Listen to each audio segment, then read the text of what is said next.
One day, oceanographer Tom's family, his wife Julia, and two children, Cassie and Ben, set off on a yacht trip in the Caribbean Sea. While Tom and Ben are busy fishing and Cassie is absorbed in her gadget, Julia goes for a swim. Suddenly, something unsettles her. Julia looks around, but the sea remains as calm as ever. However, she feels a distinct sense of dread, as though something large and dangerous is circling around. At the same time, the instruments on the yacht start acting strangely, but Tom, preoccupied with fishing, pays no attention to them. Meanwhile, Julia feels worse and eventually begins to drown. She screams, but the family doesn't hear her. The water seems to shift and pull her farther from the yacht. As the situation becomes critical, Tom finally hears her voice. He rushes to the helm and the yacht moves toward the distant Julia. Tom dives into the water. With the children's help, they pull her aboard and revive her. Tom is angry, as he always asks that swimmers notify the others when going into the water. Julia apologizes, and the incident is soon forgotten.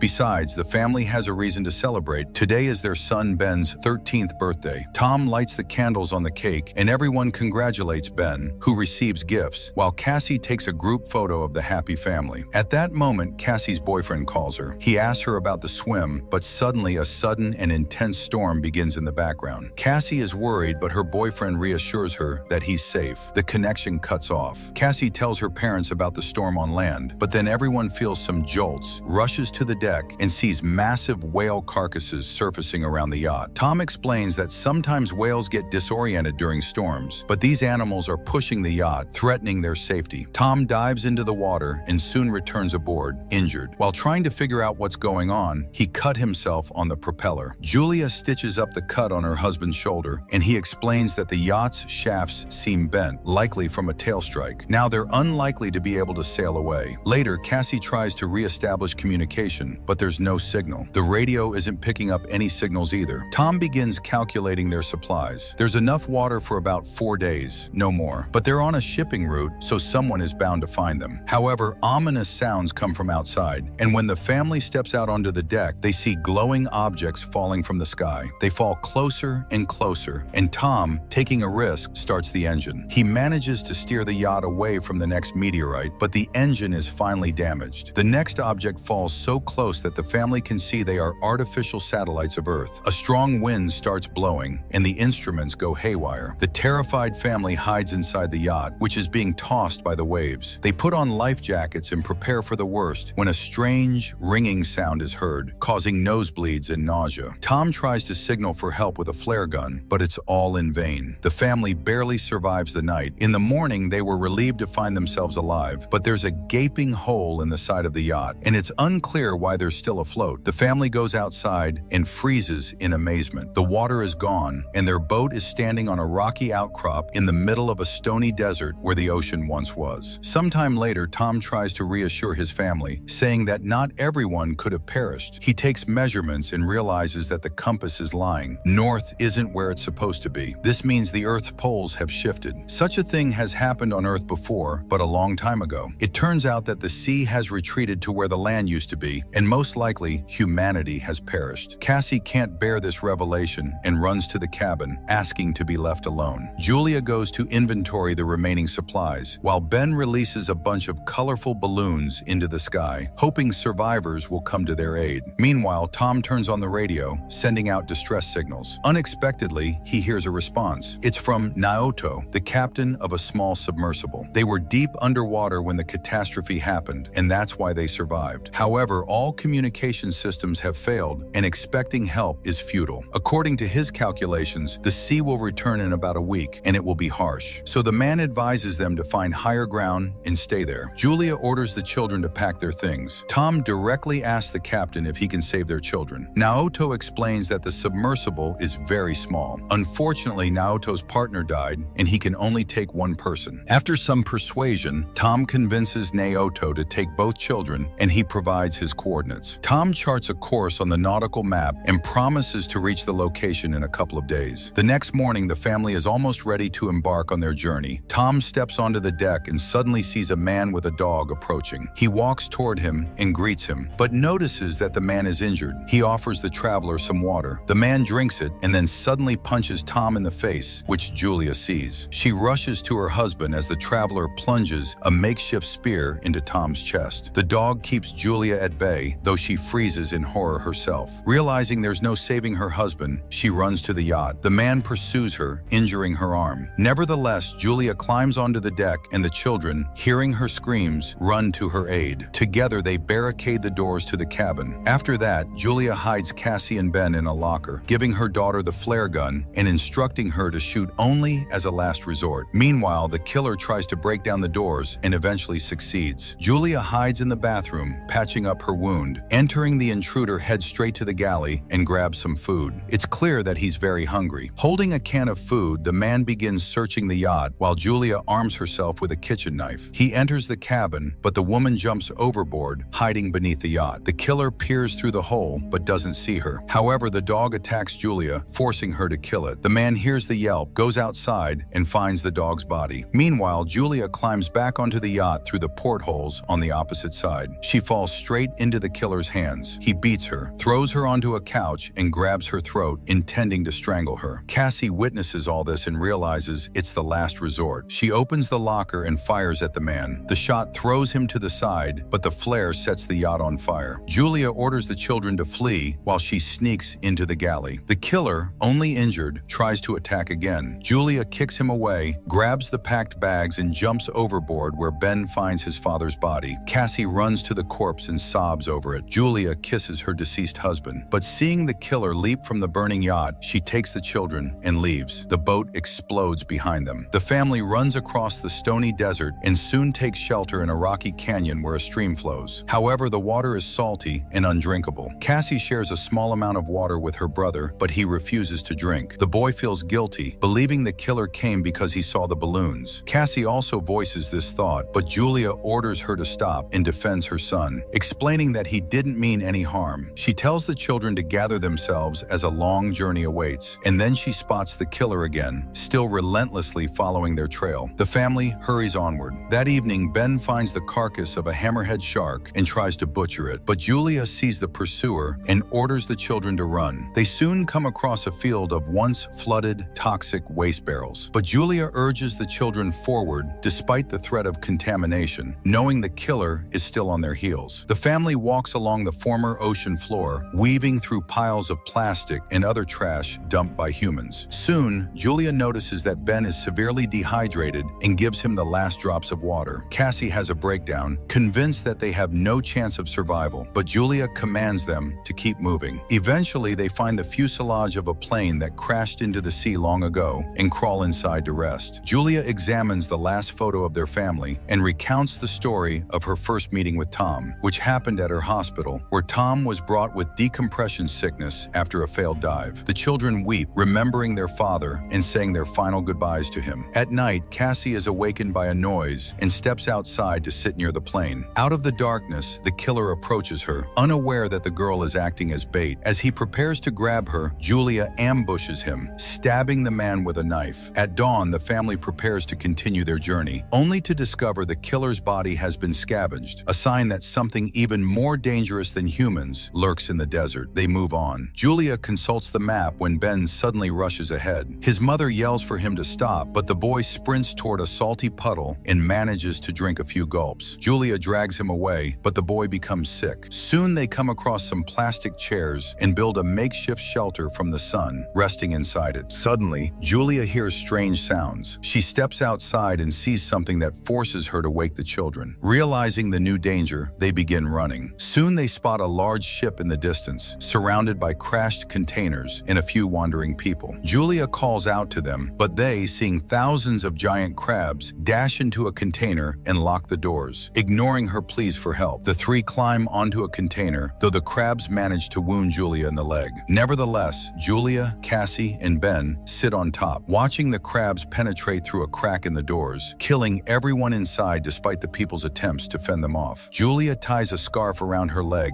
and passes out. The next morning, she wakes up alone, terrified, and calls for the children. But it turns out the crabs have moved on, and the children had gone down to search for food and weapons. Julia cauterizes her wound while Ben examines the found weapons. Searching through the containers, they find a small amount of food and water. In the pocket of one of the deceased, Julia finds a radio and contacts Naoto. He responds, explaining that he was also attacked by deep-sea arthropods. Based on his observations, the sea will return soon, which is why the creatures have emerged. Julia begs him to save her children, but she's unsure where to go because she's lost the map. Naoto fires a flare. Ben sees the direction, and the family rushes toward it. Soon they see a yellow submarine in the distance, but reaching it is difficult due to the terrain of the former seabed. Cassie dislikes her mother's talk about saving the children, but Julia refuses to answer and pushes the family onward. They are forced to pass through a canyon contaminated with toxic waste. At one point, they are caught in a rock slide, and Julia becomes separated from the children. She orders them to continue, and when Cassie refuses, Julia pleads with her to save her brother. Cassie and Ben make it out of the canyon and reach the submarine, but inside there's no one. Suddenly, Naoto, badly wounded, emerges from behind the boat. He admits that he has no chance of surviving and orders them to climb aboard. But Cassie goes back for her mother, who is fending off the emerging crabs. Her bullets nearly depleted,